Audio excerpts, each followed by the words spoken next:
the next thing I'm going to look at is the castor oil compress. And the castor oil compress can be applied to different parts of the body for different reasons. Castor oil is an oil that penetrates deeper than any other oil, and wherever castor oil penetrates, it breaks up lumps, bumps, congestions, adhesions. So let me show you how it's made. What are the potential benefits and precautions of using castor oil in your skincare routine, particularly for your lips, eyelashes, and dry eyes? It is often called a day. I'll tell you if this oil should be in your skincare routine, exactly how to use it to triple its effectiveness, and what it can do for your lips. And let's talk about your eyelashes last. I know a lot of you already use them as a whip booster, exactly what and how to use it. What about the effects of prostaglandins that may cause the loss of the fatty layer around the eye, which can be devastating? I'll make that clear so you can use it properly. Oh, and does it work for dry eyes? Yes. Many of you will say this, but there are precautions. Let's talk about that too. So, what is it? Well, castor oil is actually a vegetable oil derived from the castor beans of the Ricinus communis castor oil plant. Now, this castor oil plant is mainly grown in Africa, South America, and Indian subcontinent nowadays. India, Bangladesh, and Pakistan is actually known as the world leader in castor oil production due to its favorable climate. They make some of the best. As you can see, these seeds have a high oil content, which is what we are looking for. It is extracted through pressing or solvent extraction. Now, keep this extraction in mind for later, because it's the main feature you want to look for if you want to triple its effectiveness. How to get it is important, and I'll describe it. I'll tell you exactly what to buy and what to look for. Years ago, you probably already had it at home. I know a lot of you do. Here an interesting fact. You'll need to know this before you drink castor oil. One of the historical uses of castor oil is as a laxative. The active ingredient in castor oil, ricinoleic acid, stimulates smooth muscle contractions in your intestines and abdomen. This enhances bowel movements. Some people like that, but don't worry, when I talk about it on the lips, there is not enough that may cause this problem. It is golden on the lips. While I will talk about another note, did you also know that castor oil can induce labor? So, if you are pregnant, stay away from castor oil completely. What are the benefits of using castor oil on your skin, and why is it called natural Botox? This is huge, a strong statement. Well, number one, of course, is preventing wrinkles. Castor oil contains antioxidants that fight free radicals in your body. Now, free radicals are responsible for accelerating the aging process, making wrinkles appear faster. But this is not the reason why people find its effect similar to Botox. It is because of the following three elements. 1. Fighting acne. Yes, Botox does this, which not many people know about. This may not be intuitive because castor oil is a very thick oil, but it has a very thick consistency and antibacterial properties. So, bacteria on your face can clog pores and lead to acne. Now, even though it's thick, it doesn't cause acne. 2. Reducing bloating. Castor oil does a great job as an anti-inflammatory and helps reduce swelling and puffiness. Some people even swear it removes skin tags and warts. I'm not sure about that, comment below. 3. Hydration. Moisture keeps your skin looking youthful, shiny, perhaps glassy if you so desire, and healthy. That's why it's primarily called nature's Botox. It is surprisingly effective as an emollient, plumping the skin like a filler and removing wrinkles like Botox.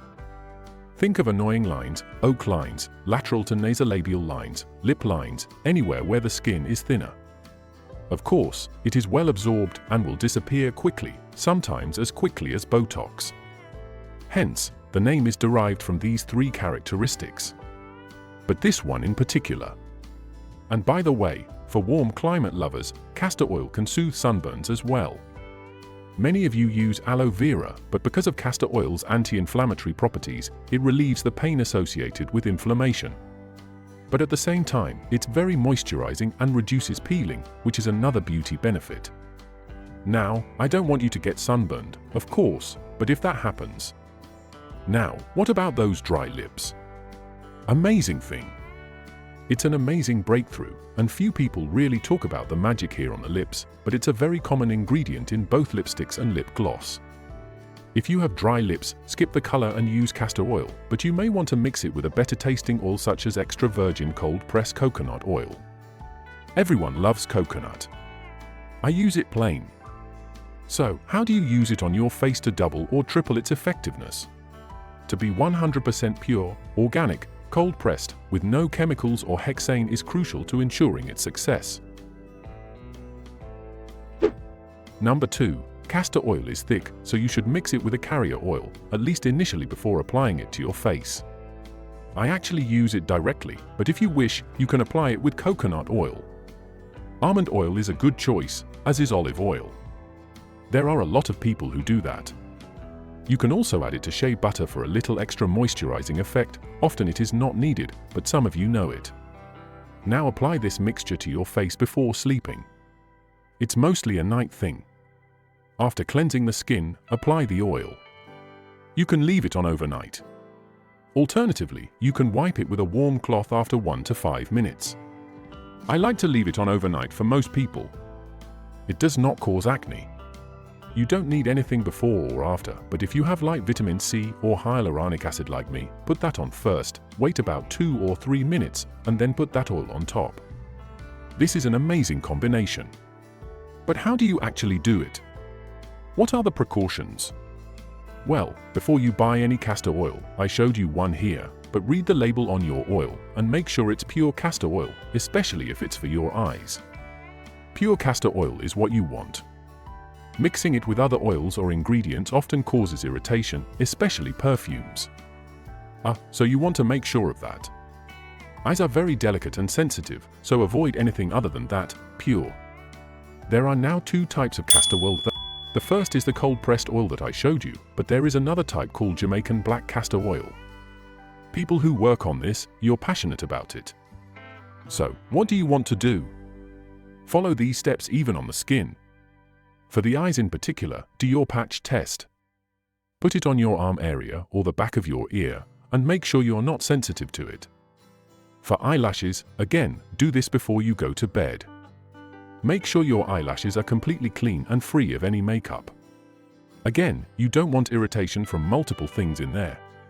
The oil will increase the absorption of whatever is in there, so clean them. Take a small amount of castor oil. You can dip it in a piece of cotton, then in oil, and put it on your eyelashes. Now, let's talk about dry eyes. A lot of people who use castor oil around the eyes will say, well, it made my dry eyes better. I don't want you to go and put this directly in your eye, it's not meant for that. There are drops that actually contain castor oil, which are sterile and safe for the eyes. But people who use it on the eyelashes and on the brow will, of course, get a little bit of it in the eye. It is almost impossible to avoid. Well, it seems to make dry eyes better for some. I would use the drops that contain it, it's safer. You'd like to comment below if you noticed this because putting it all together is really good. Now, what about the effects of prostaglandins around the eyes? You know, Lattice and many of the eyelash enhancing products actually have prostaglandin analogues, and they've been shown and known and proven in nice photographic studies to reduce fat around the eyes, which is where you don't want to lose fat, of course, because it's precious fat. It's hard to get back. We can reverse that now, but you don't want to be the last. Serums like that? Well, there is some prostaglandin effect of castor oil. Personally, I've never seen anyone come in before who has lost their fat pads. There's no real data on this, but what I would say about it is you want to wear it in a way that doesn't interfere. You don't need to have it on the upper eyelid, lower eyelid, or, of course, in the eye. Just to be safe. If you notice a cavity, you may want to resort to something like an eyelash booster that contains growth factors. You can imagine, from eyebrow hair. But growth factors do not cause fat loss. There are no prostaglandin effects. They work really well, work fast, and people are happy with them. So, there is another alternative out there. Now, I have another video of natural eye healing secrets by Dr. Barbara O'Neill. Big Pharma doesn't want you to know. You know exactly how to use castor oil for cataracts. Thanks for watching. Please subscribe, stay tuned here, and keep your skin and body beautiful. healthy, and vibrant.